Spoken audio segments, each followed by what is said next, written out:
Dear students, today we are going to talk about globalization of labor markets.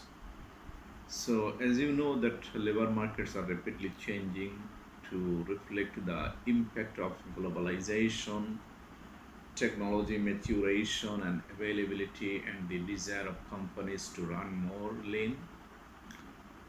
So, let's talk about how does globalization affect the labor market. The importance in studying the effects of globalization on the labor market lies in the fact that earnings from labor represent the main source of income for the great majority of the inhabitants of developing nations, and especially of the poorer groups of workers who lack ownership of any other material assets. So globalization has positive and negative effects. Okay, so what are the positive effects? Positive effects can occur as a result of the increased capacity of developing countries to create new opportunities for work and production following the elevation of price distortions with respect to both labor and capital. And another positive effect is foreign direct investment, because foreign direct investment has both direct and indirect effects on employment creation in the recipient countries. So this depends on the size and type of investment, the type of technology adopted, and the ability of the host country to master the imported technology and adapt it to its needs.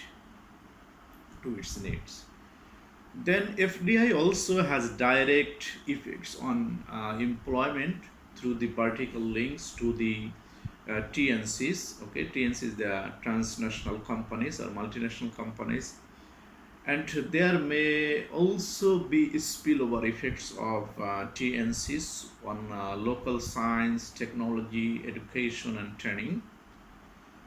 Then let's look at the negative effects of globalization on the labor market. Negative effects occur as a result of large scale technological developments that accompany this phenomenon, which will reduce the demand on unskilled labor. Even direct foreign investment does not care for cheap workers but only for highly skilled workers. Okay, so the traditional nature of work might disappear due to the rapid advances in technology, while at the same time creating new and innovative occupations in favor of the high specialized professions.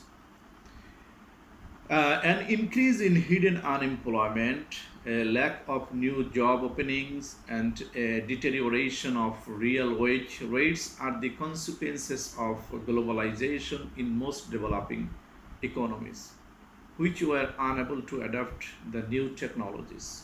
Moreover, if the labor clause will be enforced through the World Trade Organization, this will have a negative impact on economic growth as well as employment in many developing nations where child labor exists and where working conditions are miserable. Then most trade liberalization benefits will be received by the manufacturing producing countries, while the smallest share will be going to the agricultural producing countries, like particularly developing countries.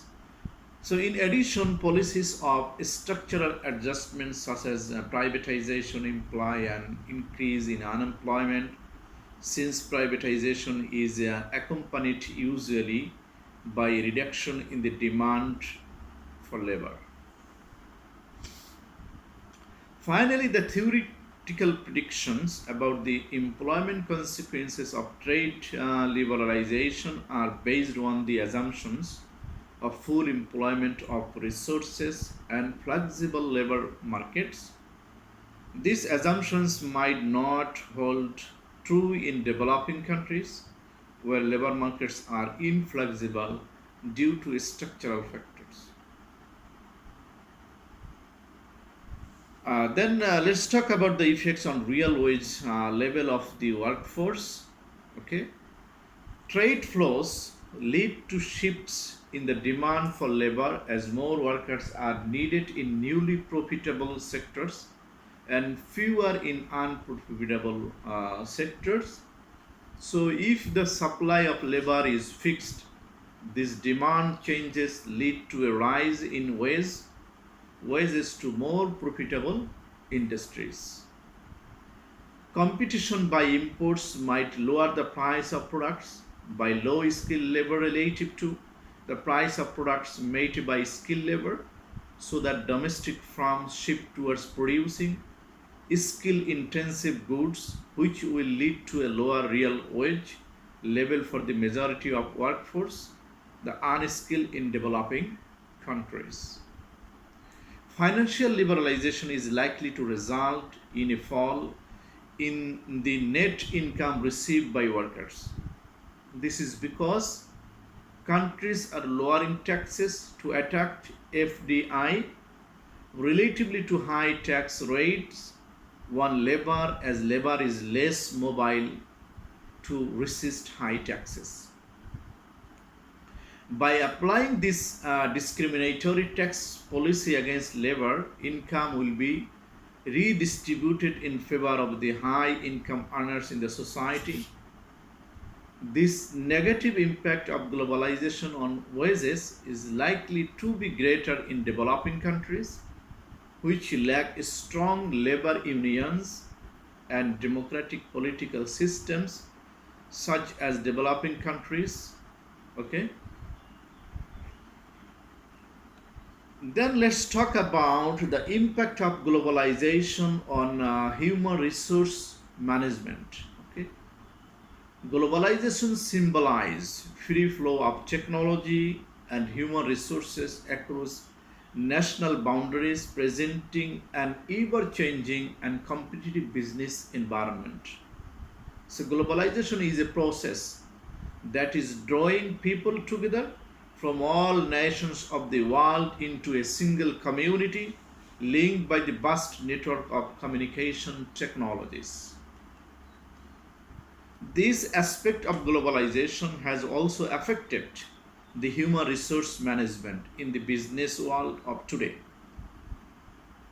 Human resource managers today not need to rely on a small limited market to find the right employees needed to meet the global challenge, but today they can recruit the employees from around the world.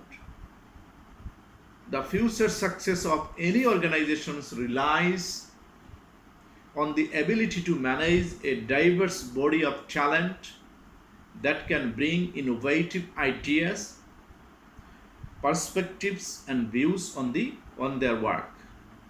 Thus, a human resource manager needs to be mindful and may employ a think global, act local approach in most circumstances.